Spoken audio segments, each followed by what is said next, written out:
is Mr. Melvin Foote. I'm sorry. I will go ahead and present his bio and also give him his few minutes of fame to give us his speech. Mr. Melvin P. Foote has over 40 years of dedicated work on African issues. He's a highly esteemed figure in both Africa and Washington, D.C. As the founder and president of the Constituency for Africa, a 32-year-old nonprofit based in DC, he has demonstrated unwavering commitment to advocating for Africa in the United States and throughout the diaspora. Leading CFA, he focuses on educating the public about Africa, shaping U.S. policies towards the continent, and promoting Pan-African cooperation to the African American Unity Caucus. Beyond nonprofit leadership, Mr. Foote operates Africa Advisory Services, facilitating business initiatives in Africa and addressing U.S.-related issues for African clients. With experience spanning over 40 African countries, including a pivotal period as a U.S. Peace Corps volunteer in Eritrea and Ethiopia, his career includes serving as country director for Africa in Somalia. He has played a crucial role in high-level missions addressing critical issues like the genocide in Rwanda and contributing to peace initiatives in Sudan and Ethiopia, Eritrea. Decorated as a Knight of the National Order by the Republic of Mali and named one of the 500 most influential Africans in the world, Mr. Melvin Foote's impactful voice in advocating for Africa's development resonates globally. Sir, congratulations to you on receiving the 4 Directions 2024 MLK African Diaspora Leadership Award. Thank you for all the work that you've been doing. We are honored, we are humbled to be in your midst, basking in the glory of your legacy. Over to you, sir, to give your speech and remarks. Wow, thank you very much. First, let me say this is a wonderful way to start the new year. And I have to say now I feel like I'm in 2024. So I really, I'm humbled, I'm deeply humbled by all this. So to all the dignitaries here, all protocols observed, I want to say a special thanks to Mary Paulo, who I know around Washington. You know, you get all these young people who come at you in Washington, and sometimes, you know, you want to just push them away. You know, but Mary was very persistent. We were at a conference and she came and said, I want to talk to you. And so we actually walked out, went to a little conference room and sat and talked for a half hour or so. But I'm awed. Once I saw this program coming together, I was like, wow, I didn't realize who I was talking to. So I really want to applaud Mary Apollo for her persistence and her dedication. I really want to say thank you to all of you. You know, this is really inspiring. In my work, you always want to know if anybody behind you. Are there other people coming up? And this program is telling me that there's a horde of young people who are getting the message, you know, and who are coming up. You know, the biggest thing I work on is trying to connect the African diaspora to Africa. I try to connect the African diaspora to each other. I want African Americans to know African immigrants. I want African immigrants to know Africans in the Caribbean. I work with the African diaspora in Canada.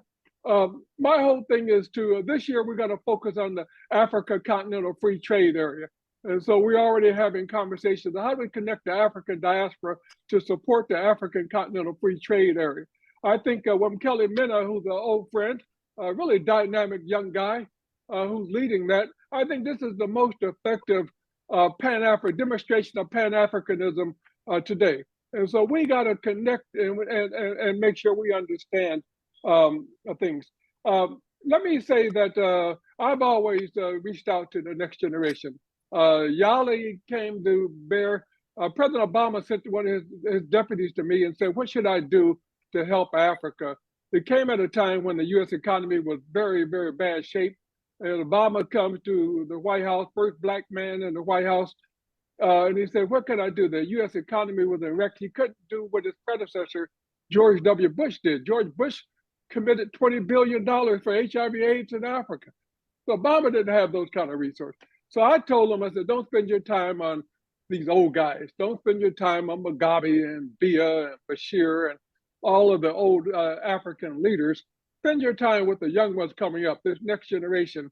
And that really became the seed for what we now know as the Young African Leaders Initiative or the Mandela Washington Fellows. And so I'm very proud of that. I think it's the best program ever from the U.S. government in support of Africa.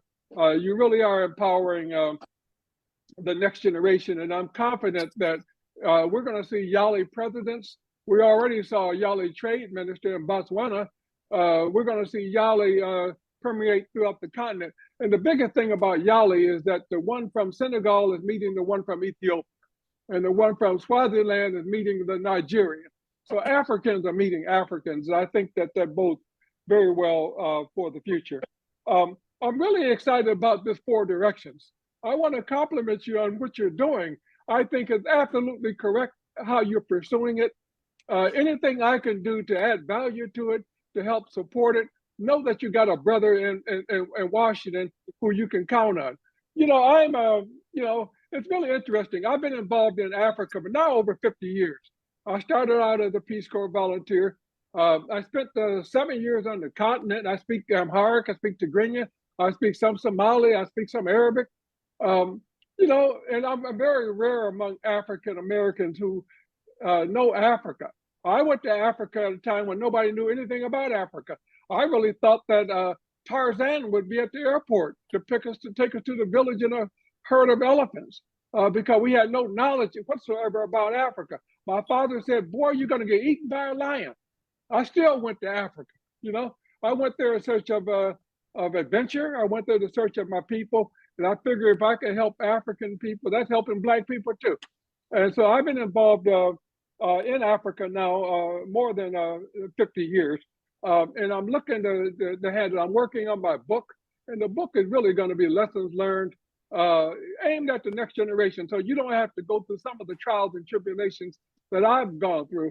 Maybe you can skip some of that and go directly to, I want to also acknowledge Ambassador Reddick. I haven't seen her for a long time. I'm very happy that she's here. Wonderful person, wonderful.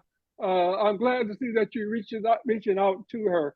I'm not going to spend a whole lot of time talking because this is really celebration. But I just want you to know I'm very honored. I'm deeply honored. I'm deeply appreciative of this honor. And I'm looking forward to getting the video because I'm going to share it all over the diaspora. Everybody will see this video because I think young people across the globe need to know that there's an organization called 4 Directions, led by Mary Apollo, that's doing that's positioning itself to really have the global impact that we all deserve and we all need. So I want to say just thank you all for this deep honor. I'm humbled. It's rare that you can humble me. I've gotten awards from all kinds of places. I'm a knight in Mali. The Senegal gave me their top honor. I'm headed for Tanzania the first week of February to work on the issue of cancer in Africa. And we're going to be launching something. So I'm looking forward to going to Tanzania. But every time I go to Africa, I always reach out to the Yali alumni who are from that country. I always look at the next generation. I think it's not only something that we need to do. If we really want this work to go forward, we got to make sure that we're reaching out and supporting those who are coming behind us. So thank you very much for this honor, and anything I can do to advance the cause, know that you can count on me. Thank you very much. Thank you so much, Mr. Melvin Foote, for such an incredible speech. All the best with all your future endeavors as you also travel to Tanzania and all the work that you do there. I personally am looking forward to your book. I hope I get a book signed. Signed and everything. For sure. You got it. You got it. Thank you so much. And once again, our heartiest congratulations on you receiving this award. Ladies and gentlemen,